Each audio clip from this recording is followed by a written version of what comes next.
Sooners last week taking care of business at the Palace against Illinois State, beating the Redbirds 35-3 in quarterback John Mateer's first start at the helm. The Washington State transfer set the school record for the most passing yards in a debut with 392 in the win, passing Baker Mayfield. And let's talk about this revamped wide receiver room with Keontez Lewis leading the way for the Sooners as he caught 9 balls for 119 yards and 2 touchdowns against Illinois State. Deanna Burks also added 88 yards and a score. And with his performance on Saturday, Lewis becomes the first Sooner receiver to eclipse 100-plus yards in a game since J.J. Hester did it in Week 4 last season against Maine. The Sooners shine on the defensive side of the ball as well, only allowing 34 passing yards and 151 total yards in the contest. Team 131 definitely came out focused, prepared, and dominated in the first game of the 2025 season. Yeah, the defense looked good, Cam, but I can't lie. Losing the turnover battle was kind of disappointing. Nearly shutting out your opponent is great, and it's not the end of the world when you're playing against FCS teams, but the Sooners need to start forcing some turnovers if they're going to become great. Turnovers, schmurnovers, Michael. This might finally be the year that special teams makes the difference for the Sooners. Transfer wide receiver Isaiah Satania showed crazy acceleration returning punts against Illinois State, and flipping that field can really alter the game. And along with that, OU's passing game is already like night and day compared to last season. And as Cam said earlier about Mateer breaking Mayfield's record, having a much improved wide receiver room and tight end room helped with that. Yeah, Hallie, but our this players week are they're going to be ready to play their butts off. And so my job is to make sure that they have, poise under pressure, that they're prepared, that they can quiet the noise and the chaos of game day. Game day, that's real. And the best teams and the best players, they have poise under pressure.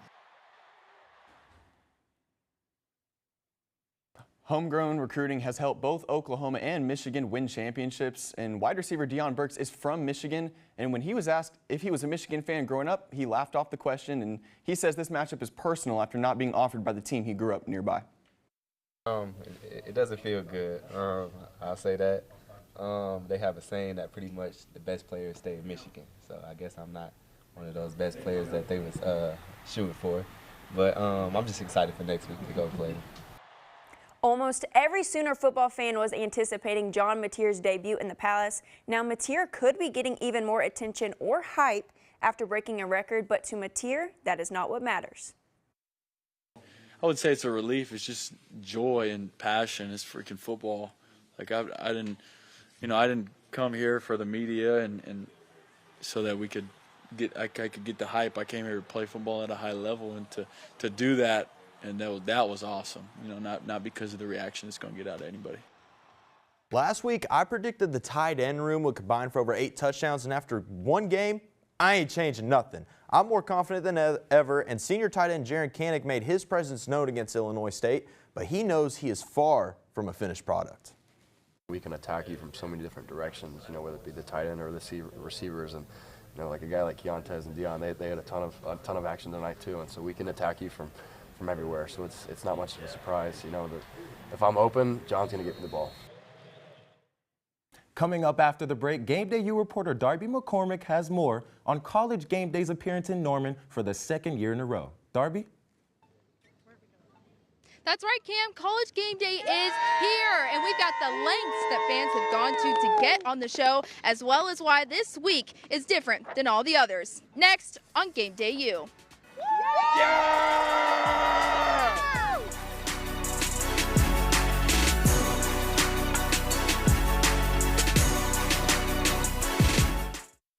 Mom was always organized, but she started forgetting to pay her bills on time. And she'd buy the same gifts over and over. Telling the girls about my Alzheimer's diagnosis was really hard. At first we had our cries, but then we were like, okay, let's make a plan. Early detection gave us time to adapt together. It's so important for you to think about what you can do and making the most of what you have. If you or your family are noticing changes, it could be Alzheimer's. Talk about seeing a doctor together. Hi, I'm Ryan Blaney, a third-generation race car driver. And we dedicate a lot of our time to going as fast as possible. But when my grandpa was diagnosed with Alzheimer's, it was a very unexpected bump in the road for us. It's important to notice if older family members are acting differently, experiencing problems with their memory, or having trouble with routine tasks. Early detection of Alzheimer's can give your family time to explore support services, make a plan for the future, and access available treatments. If you or your family are noticing changes, it could be Alzheimer's. Talk about seeing a doctor together. We said we'd never give in to a meltdown. Mariella! Never leave the house looking, well, and never let them out of our sight.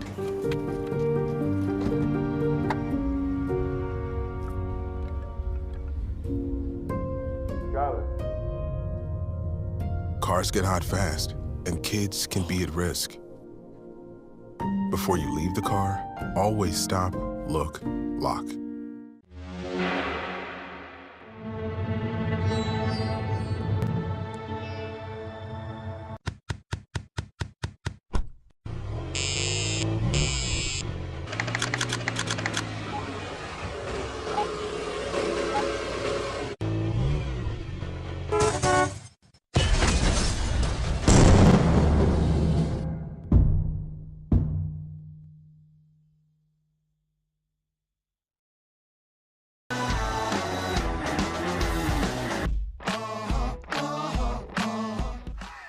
Welcome back to Game Day U. Two blue bloods clashing on a Saturday in the fall. You best believe College Game Day made its way down to Norman.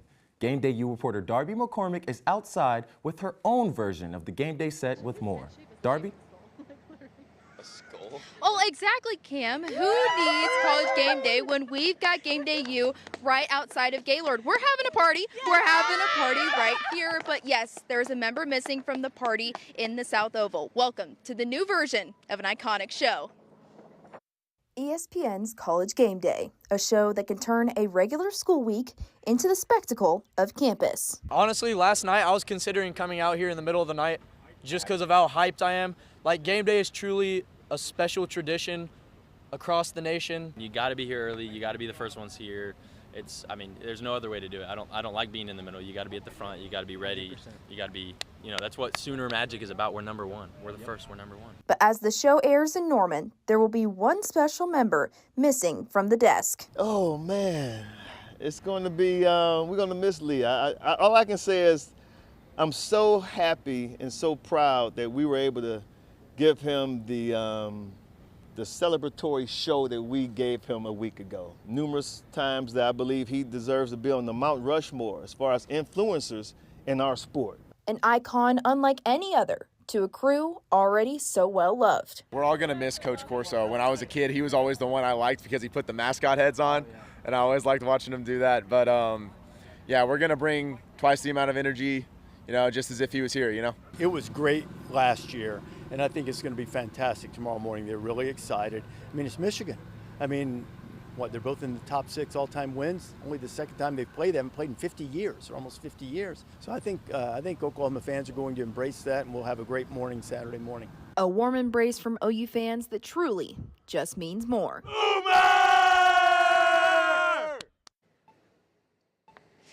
Man, those fans are fired up, just like these guys are. I interviewed those guys at 10 a.m. yesterday, and if my ears aren't deceiving me, those spirits are still high right now. Now, I'm going to leave the rest of the show to y'all. I'm going to go see if Pat McAfee needs a kicker for the rest of his money.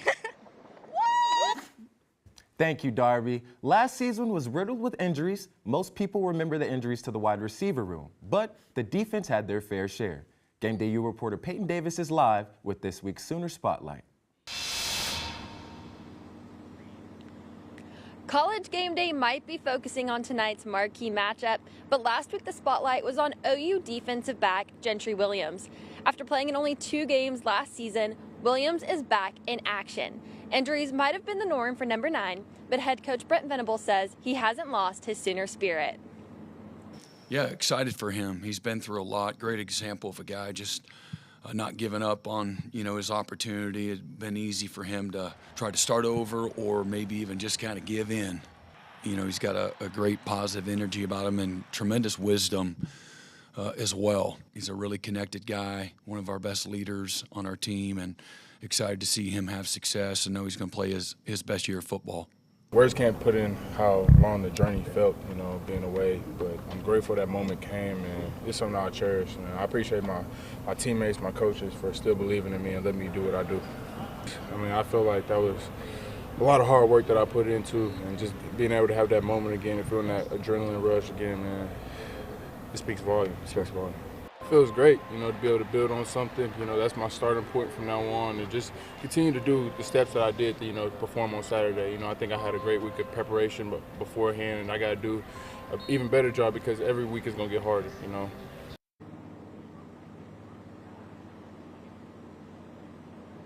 Sooner fans can see if Williams and the rest of the defense will improve upon that Illinois State performance when they take on Michigan tonight at 6:30 p.m.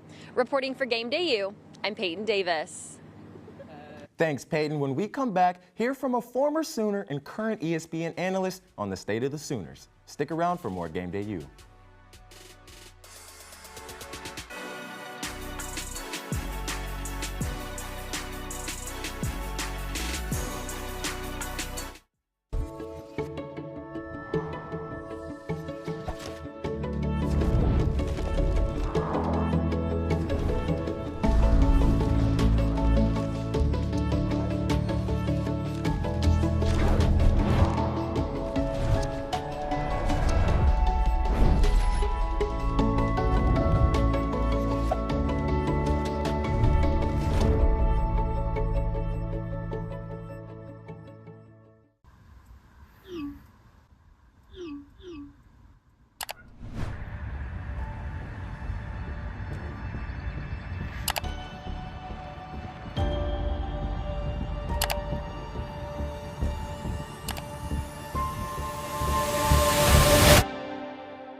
The Sooners got acclimated to joining a new conference in 2024, going 6-7. Now, expectations are high for the Sooners. I got the chance to talk to former OU defensive lineman and current ESPN analyst Dusty Dvorak at SEC Media Days on the state of the Sooners.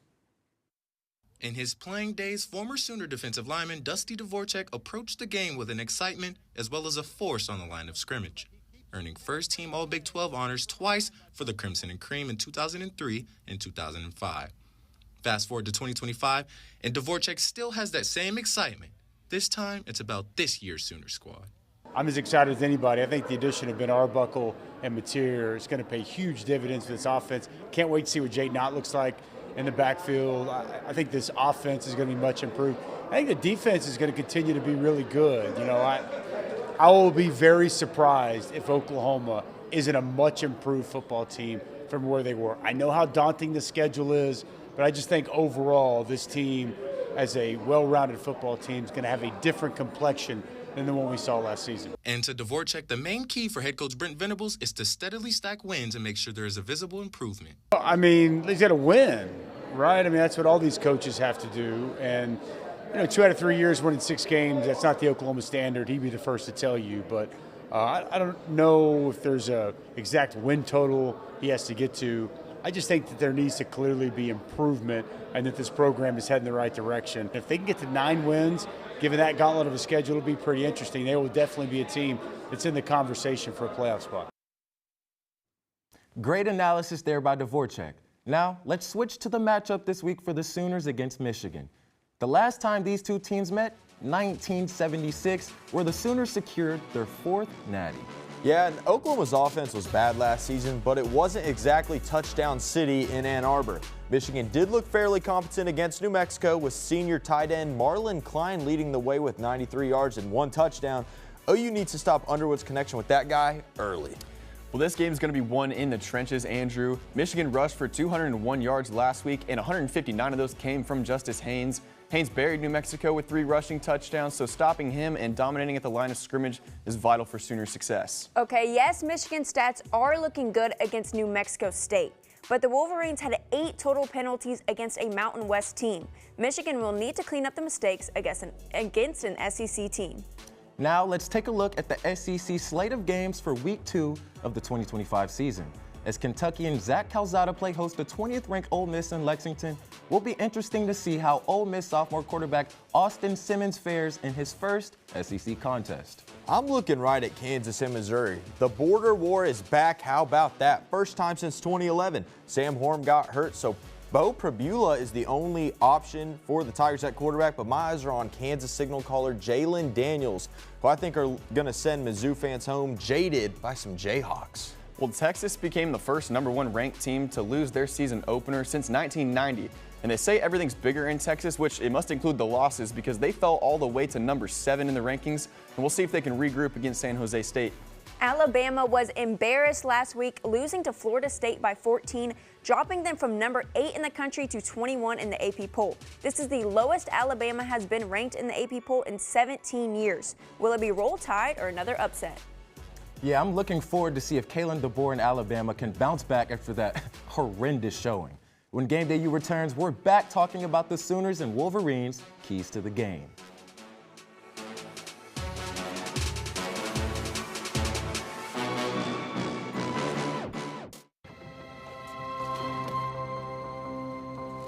The impact of a meal goes well beyond feeding our bodies.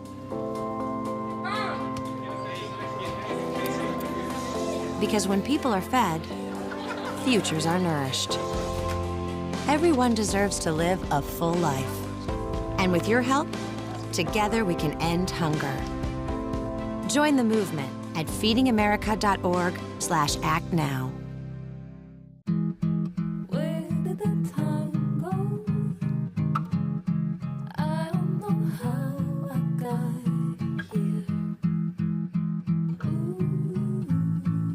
You've done the hard part. You quit smoking. Now do the easy part and get scanned for lung cancer. If you smoked, you may still be at risk, but early detection could save your life. Talk to your doctor and learn more at savedbythescan.org. All right, look at you taking the stairs. Who are you? We're your lungs. We are proud of you for quitting smoking, but you still may be at risk for lung cancer. A routine cancer scan can detect it early when it's more curable. Good to know. Well, I gotta go somewhere. So do we. So do we. Listen to your lungs. Get a routine screening that could save your life. Talk to your doctor and learn more at savedbythescan.org.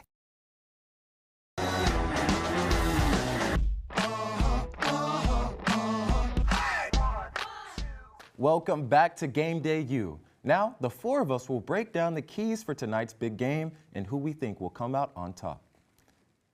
I think for the Sooners to pull out a win at home is solely reliant on the play of John Mateer in prime time. Michigan's defensive line is rugged and will be on the hunt for number 10 all game long. Plus, they will be without their best defensive player, Jayshawn Barham, for the first half of tonight's game after he was ejected for a targeting hit against New Mexico. So it's important for Mateer to come out strong and take advantage of Barham's absence.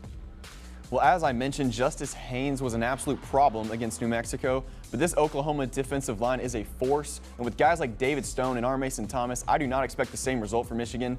The Sooners have to win the battle at the line of scrimmage and keep Michigan's running game quiet. We know Bryce Underwood will be tested in the air with OU's secondary, plus being a true freshman on the road. The D-line dominating is key for the Sooners. Not only will OU's defense be tested tonight, but so will Michigan quarterback Bryce Underwood for his first taste on the road against an SEC opponent as a true freshman. Last weekend, Underwood had a successful debut against New Mexico State, throwing for 251 yards and a touchdown.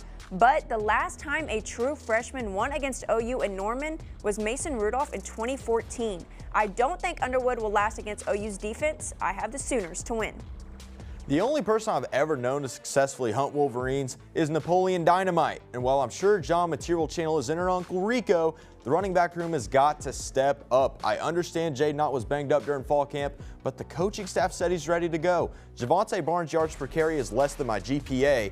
So if OU wants to establish the run game, it better be aught with a healthy dose of Carl Albert's very own Xavier Robinson. If that happens, I think the Sooners will leave this one 2-0. Yeah, Andrew, it will surely be interesting to see who comes out first in the running back room. Coming up after the break, we'll have some new faces on the set, ready to make some bold predictions for this weekend's games.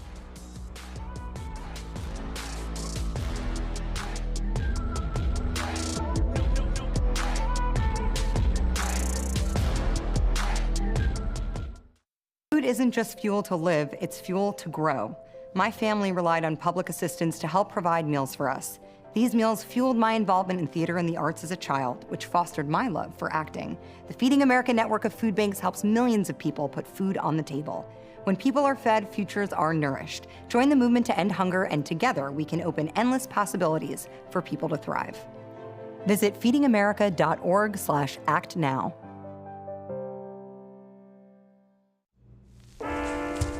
There are a lot of temptations facing young people today, like electronic cigarettes and skateboarding. Each vape pod can contain the same amount of nicotine as a pack of cigarettes. This can lead today's youth to a lifelong addiction and severe lung damage. Recall and consider the facts before making a poor decision. The health class film guy isn't the best person to talk to your kid about vaping. Got a few minutes? You are. Start the conversation with your child about vaping today.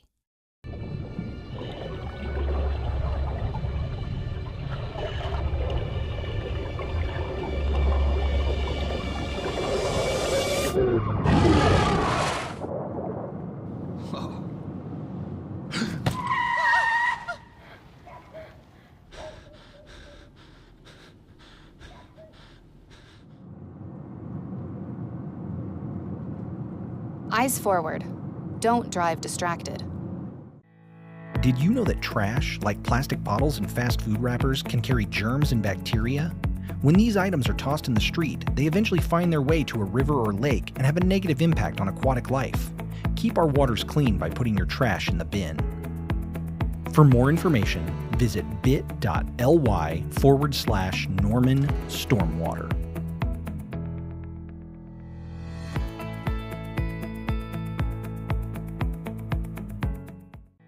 Did you know that items like paint, cleaning solutions, pesticides, solvents, and other chemicals are considered household hazardous waste? These chemicals are dangerous to our environment and water quality when they are dumped in our storm drains or gutters. Fortunately, the City of Norman has a dedicated household hazardous waste facility where you can properly dispose of these items. Call 405-366-5463 to make an appointment. For more information, visit bit.ly/Norman Stormwater. Mom was always organized, but she started forgetting to pay her bills on time. And she'd buy the same gifts over and over. Telling the girls about my Alzheimer's diagnosis was really hard. At first we had our cries, but then we were like, okay, let's make a plan. Early detection gave us time to adapt together. It's so important for you to think about what you can do and making the most of what you have. If you or your family are noticing changes, it could be Alzheimer's. Talk about seeing a doctor together.